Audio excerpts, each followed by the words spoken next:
Hi, I'm Christopher Clark, publisher of NACD Directorship Magazine, and this is BoardVision.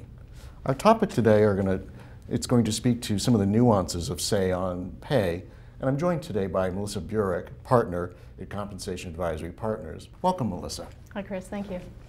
It's been 4 years of mandatory voting, and I think we've garnered some results, both obvious and not so obvious. Can you tell us about both kinds? Chris, I think overall what's obvious to most folks is that Sanpei really has been a success overall, and it's been a good report card for companies and for committees. Point being is that things are really trending up, and that's the good news. The risk of failure is quite low, but nonetheless, we do have companies that are failing each year. And you also have those companies in that bracket that get approval of about 50 to 70%, okay? And those companies also really could suffer some reputational risk. They're in the danger zone. That's right. Okay. That's right. So that's really not good news either. So I think companies have taken this very seriously. The trend is upward, and that's what's most obvious to folks out there. What isn't so obvious, though, is that things really are not sacred here. One approval rate in 1 year does not guarantee that you'll get that in the following year. We took a look at the degree of change, and it's interesting that 5 to 10% of companies each year have had more than a 20% jump in results, either up or down.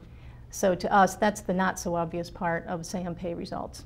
For a lot of companies, money is the grand lubricant, no matter what's dysfunctional in the company. When it comes to Sanpei, clearly if you have strong performance, it can mask some things. What are your ideas about this whole concept? Is that when you have strong performance, things are somewhat hidden? When Sanpei started, you hear a lot of folks saying that Sanpei was really all about Seion performance.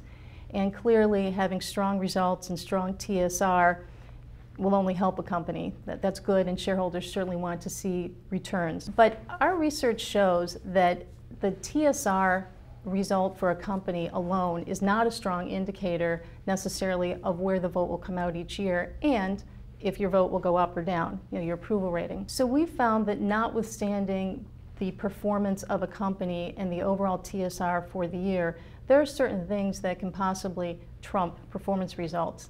And what do I mean by that? We have certain contract provisions that could trump TSR.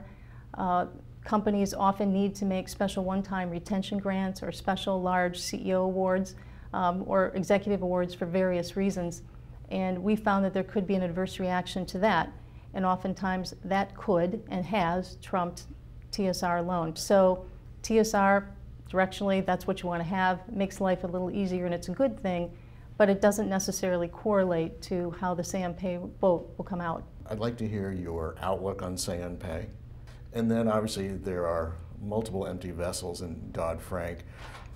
Is there anything lurking, again, towards the end of the year that will surprise directors? I would say that companies, as we said, have done a very good job so far taking this seriously and responding to the Sanpei vote. And what they really need to do is continue to do more of the same in a much more pronounced way. And by that, you've heard the term egregious pay practices. I think we've done a very good job of getting rid of egregious pay practices. I think companies have done an outstanding job on improving their disclosure efforts, and really describing their program, how it fits their culture and their strategy, and describing the pay and performance relationship.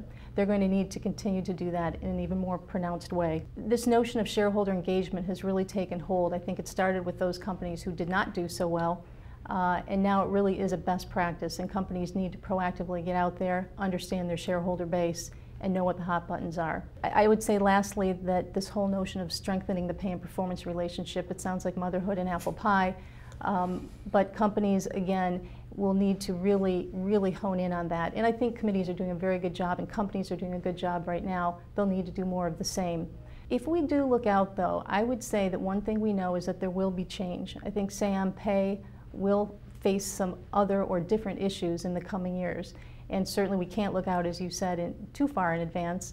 But let's look even at the current year. We expect to see some final Dodd-Frank rules on the pay ratio. And it may very well be the case that shareholders will start to voice their opinion on that through the Sanpei vote and the Sanpei process. ISS may very well do the same. So that's something we have to be prepared for. Perhaps more importantly than Dodd-Frank, though, we've seen a steady uptick in the market over the past few years, and I think that we need to be prepared for more volatility, a different direction in the stock market, if you will, and what the impact of that will be on the Sanpei vote, meaning it may be a little harder to continue that upward trend. Well, that last point, if you could give me a little timing on when that plummet's going to happen, I would appreciate it. But I want to thank you for your spot-on insights. On behalf of Compensation Advisory Partners and NACD, I'm Chris Clark, and this is BoardVision.